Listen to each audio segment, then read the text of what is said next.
وَمِن شَرِّ النَّفَّاثَاتِ فِي الْعُقَدِ، اور پھونک مارنے والیوں کی شر سے کہ جو گرہوں پر عقدوں پر پھونک مارتی ہیں۔ یہ ہے وہ جادو اور ٹونے کا معاملہ، جادو ٹونا ٹوٹکا۔ اس میں نفاسات کیوں آیا؟ جادوگر تو مرد بھی ہوتے ہیں، عورتیں بھی ہوتی ہیں، اس کے بارے میں مختلف تعبیرات کی گئی ہیں۔ چونکہ ان کے نفوس کی یہ شرارت ہے، لہذا نفس کی طرف نسبت دیتے ہوئے اسے مؤنث بنایا گیا، یا چونکہ ان کی جماعتیں ہیں، ان کے گروہ ہیں، لہذا ایک جماعت کے لیے لفظ مؤنث کہا جاتا ہے عربی زبان میں، تو شاید اس کے اعتبار سے نفاسات کہا گیا۔ ایک رائے یہ بھی ہے کہ عاصم ابن لبید کی بہنیں اور بیٹیاں خاص طور پر ماہر تھیں، اور جو جادو اس نے کیا حضور صلی اللہ علیہ وسلم پر، اس میں وہ بھی شامل تھی، اس لیے شاید یہ نفاسات کا لفظ آیا ہے۔ بہرحال اس پر ہمارے تمام مفسرین کا اجماع ہے کہ اس سے مراد ہے جادو کے لیے، ٹونے کے لیے، ٹوٹکے کے لیے کچھ پھونک پھونک کر گرہوں پر پھونکے مارنا اور گرہ لگانا۔ عقد یہ جمع ہے عقدے کی، عقدہ کہتے ہیں گرہ، تو عقدہ جمع اس کی عقد، گرہوں پر پھونکے مارنے والیوں کے شر سے رب الفلق کی پناہ میں آتا ہوں۔ یہ معاملہ جو ہے میں چاہتا ہوں کہ ذرا ایک اس کی لغوی بحث سمجھ لیجئے، نفس کسے کہتے ہیں۔ اب یہاں بھی آپ دیکھیں گے نفس اور نفخ، نفخ قریب ہے، یہ نفس سا جب آئے گا تو وہ سین نہیں ہے، ویسے تو لفظ نفس بھی اس کے قریب ہے۔ نفس تنفس، سانس لینا، سانس میں بھی یہ ہوا جو ہے اندر جاتی ہے باہر آتی ہے، لیکن نفخ کے معنی پھونک مارنا۔ نفخ اس کو کہتے ہیں پھونک کو جس کے ساتھ کوئی تھوک وغیرہ شامل نہ ہو۔ نفس وہ ہے جو زور کے ساتھ پھونکا جائے، پھونک ماری جائے تو کچھ نہ کچھ لعاب جو ہے اس کے ساتھ شامل ہو جاتا ہے۔ تفل کہتے ہیں باضابطہ پھونکنے کو۔ تو نفس جو ہے یہ نون فا اور سا، یہ نفس جو ہے نفخ اور تفل کے مابین کی شے ہے۔ جب زور کے ساتھ پھونک ماری جاتی ہے تو کچھ نہ کچھ لعاب جو ہے اس کے ساتھ شامل ہو جاتا ہے، یہ ہے نفس، پھونکے مارنا شدت کے ساتھ، زور کے ساتھ۔ اور اس میں بھی میں یہ سمجھتا ہوں کہ وہی کہ جو بھی انہوں نے جو کچھ پڑھا ہے ان کلمات کے اندر جو بھی خرابی ہے، اس کے ساتھ ساتھ وہ جنہوں نے ریاضتیں کی ہوئی ہیں، مشقیں کی ہوئی ہیں، ان کی اپنی انرجی کا جو ایک حصہ ہے وہ اس پھونک کے اندر شامل ہو کر وہ اس جادو کا ذریعہ اور سبب بنتا ہے۔ نفاسات فی العقد، یہ ایک صرف طبقہ ہے دور جدید میں کہ جو اس جادو کو اور حضور صلی اللہ علیہ وسلم پر بالخصوص جادو کے اثر ہونے کی نفی کرتا ہے۔ یہ وہ جدید معتزلہ یا ریشنلسٹ گروپ جو ہمارے ہاں پیدا ہوا ہے، جس کے امام اول اس بر عظیم پاک و ہند میں سر سید احمد خان تھے۔ انہوں نے جنوں کا وجود بھی علیحدہ نہیں مانا، جن بھی انسان ہی ہے، زیادہ مشتعل مزاج انسانوں کو جن کہہ دیا گیا، استعارتاً کہہ دیا گیا، آگ سے بنائے گئے۔ جیسے ہم کہہ دیتے ہیں کہ فلاں شخص غصے سے آگ بگولا ہو گیا، وہ آگ تو نہیں ہو جاتا، انسان ہی رہتا ہے، لیکن یہ کہ جو انسان مشتعل مزاج ہو، کہہ دیا گیا کہ وہ آگ سے پیدا کیا۔ بہرحال انہی کا ایک ذہن ہے جو ہمارے ہاں مختلف شاخیں جو ہیں، مثلاً قادیانیوں نے جو تفسیر لکھی ہے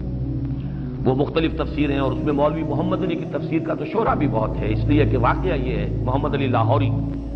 اس شخص نے چونکہ تفسیر رازی سے، امام رازی نے الفاظ کی لغت کی جتنی بھی شرح کی ہے، لغوی شرح، وہ سب کی سب نقل کر دی ہے۔ اب وہ لوگ سمجھتے ہیں کہ بہت علم کا خزانہ ہے، بہت بڑی کوئی شے ہے یہ، تو اس کا بڑا اثر ہوا ہے اور اس سے کافی لوگوں نے اثر قبول کیا۔ پھر علامہ مشرقی، ان کا فکر وہی جدید سائنٹیفک ریشنلزم، اسی طریقے سے پرویز صاحب، ان کا فکر، اور کچھ درجے میں جیسا کہ میں بار بار ذکر کرتا رہا ہوں، مولانا اصلاحی صاحب بھی اس فکر سے متاثر ہیں۔ مختلف جگہوں پر حدیثوں کا معاملہ جہاں ان کا آتا ہے، اس میں یہ اگر تجزیہ کریں گے تو معلوم ہوگا کہ وہی اصل بات ہے۔ چنانچہ اس میں انہوں نے کافی مذمت کی ہے ان لوگوں کی کہ جو اس جادو وغیرہ کے معاملے کو اس طریقے سے تسلیم کرتے ہیں۔ حالانکہ علمی بحث کا تقاضا یہ تھا کہ ان احادیث پر نقد کریں، جرح کریں، لیکن پھر بھی کم سے کم اس معاملے میں میں نے دیکھا کہ انہوں نے اجمالاً کچھ تھوڑا سا مان بھی لیا ہے، لیکن یہ کہ عام قاری جب پڑھے گا ان کی بحث کو تو وہ اس کی نفی کی طرف ہی راغب ہوگا، لیکن یہ کہ اگر بہت ہی گہرائی میں دیکھا جائے تو کچھ مانا ہے انہوں نے اس میں، اور اس کا سبب میں بیان کر چکا ہوں۔ مولانا فراہی، جن کی عظمت کا میں بہت قائل ہوں، قرآن مجید پر جو محنت انہوں نے کی ہے، جس طرح مائکروسکوپ لگا کر وہ اس کے ایک ایک لفظ کو سمجھنے کی کوشش کرتے ہیں۔ بہت کم انہوں نے تصانیف کی ہیں، اور جو بھی ہم تک پہنچی ہیں، واقعہ یہ ہے کہ ان کی دقت نظر اور ان کی محنت اور ان کا شغف، ان کا ذوق و شوق، ان سب کی پوری گواہی ان کی تصانیف سے ملتی ہے۔ لیکن سر سید کا قرب رہا، علی گڑھ میں رہے، اور ظاہر بات ہے سر سید کی شخصیت جو ہے وہ بہت مؤثر شخصیت تھی۔ ہمارے ہاں بھی خلیفہ عبد الحکیم صاحب ہوتے تھے، یہ پورا ادارہ ثقافت اسلامیہ جو ہے اس پر اس ایک شخص کی بڑی چھاپ ہے، اور فکری اعتبار سے بہت بلند تھا، لیکن وہی نیشنلزم، وہی جو اقلیت ہے اس دور کی، جو علماء بھی وہاں گئے ہیں، حالانکہ سکہ بند علماء تھے، سکہ علماء تھے، لیکن ان کے فکر سے متاثر ہو گئے۔ یہ ایک ثبوت ہے کہ ایسی شخصیت جو ہے اس کے اثرات ہو جاتے ہیں۔ مولانا فراہی رہے علی گڑھ میں، استاذ بھی رہے، طالب علم بھی رہے، پھر یہ کہ سر سید ہی کے کہنے پر وہ وائس رائے کے ساتھ انہوں نے ایسٹ افریقہ کا دورہ بھی کیا، مترجم کی حیثیت سے انگریز وائس رائے کے ساتھ گئے۔ تو اس سے یہ ہے کہ کچھ نہ کچھ تاثر ان کے ہاں بھی موجود ہے، لیکن یہ بات جان لیجئے کہ صرف اس طبقے کو علیحدہ رکھ دیجئے تو باقی سب کے نزدیک جادو برحق ہے، کلمات کی تاثیر ثابت ہے۔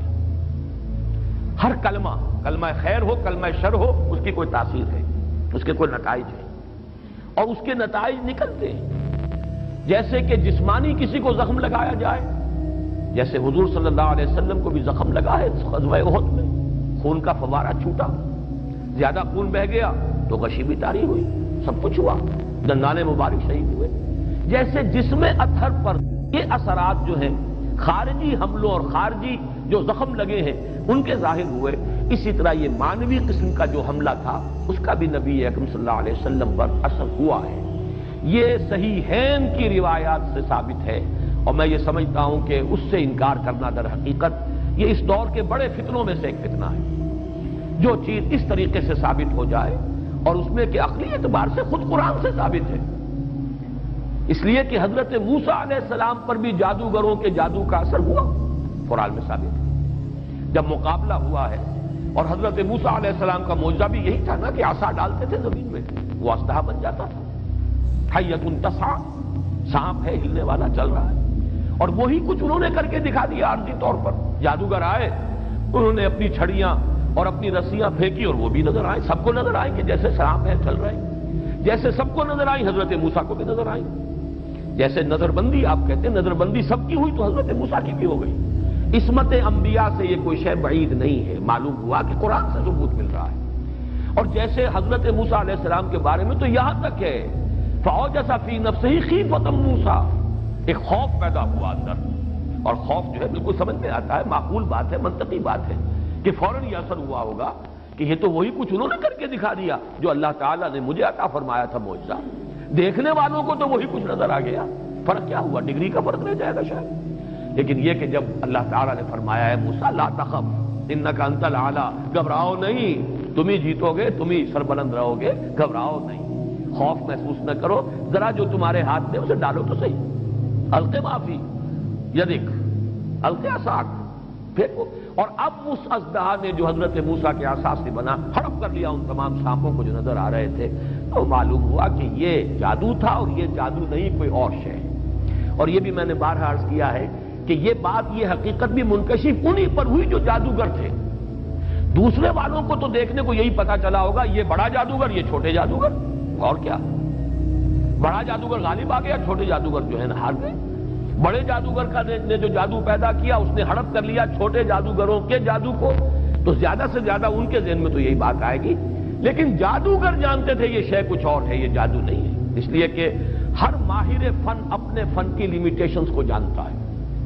یہ تو اسٹیفن ہاکنگ سے پوچھئے کہ فزکس کی اس وقت کیا لمٹ ہے جس سے آگے فزکس نہیں جا سکتی، یہ کسی بھی بڑے سے بڑے ماہر سے پوچھئے کہ کیا ہماری لیمیٹیشنز ہیں۔ بہت بڑا معالج آج آپ کو بتائے گا کہ فلاں بیماری کے ضمن میں یہ ہماری لیمیٹیشن، اس سے آگے ہم نہیں جا سکتے۔ فرض کیجئے ایک دم کوئی اس سے 1000 گنا آگے کی کوئی بات آ جائے تو اسے معجزہ کہا جائے گا، یہ معجزہ ہے، یہ کوئی اور شے ہے۔ یہ انسانی علم اور سائنس کی ترقی کا معاملہ نہیں ہے۔ انسانی علم اور انسانی سائنسی ترقی جو ہے وہ تو قدم بقدم آگے بڑھتی ہے، سٹیپ بائی سٹیپ، اس طریقے سے چھلانگیں تو نہیں لگایا کرتے۔ بہرحال جب حضرت موسیٰ پر بھی وہی تاثر ہوا جو باقی لوگوں پر تھا تو قرآن سے ثابت ہے،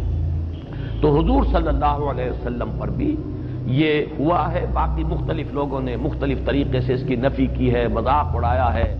اس پر یہ کہہ دیا کہ اس سے تو پھر نبی کی عصمت جو ہے وہ ختم ہو گئی۔ لوگ جو کہتے تھے کہ یہ جادوگر ہیں، گویا کہ ان روایات اور ان احادیث کو ہم قبول کر لیں تو جادو کا اثر ہو جانا ثابت ہو گیا، حالانکہ اس میں بھی بڑا فرق ہے۔ وہ کہتے تھے جادوگر کس معنی میں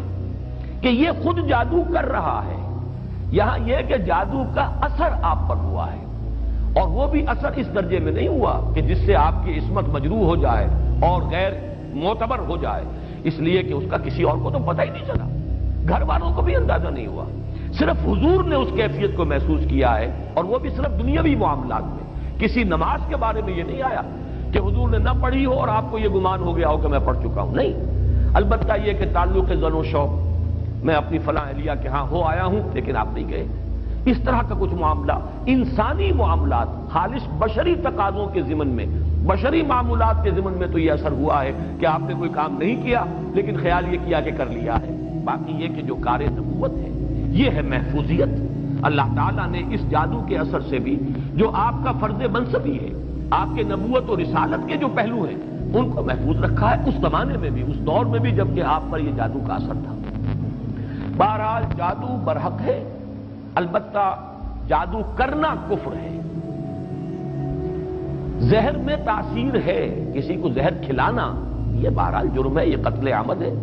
زہر سے مارنا اس کی تو سزا ہو جائے گی۔ اس اعتبار سے نوٹ کر لیجئے وَمِن شَرِّ النَّفَّاثَاتِ فِي الْعُقَدِ، اور یہ بھی گویا کہ ایک شکل ہوئی من شر ما خلق کی،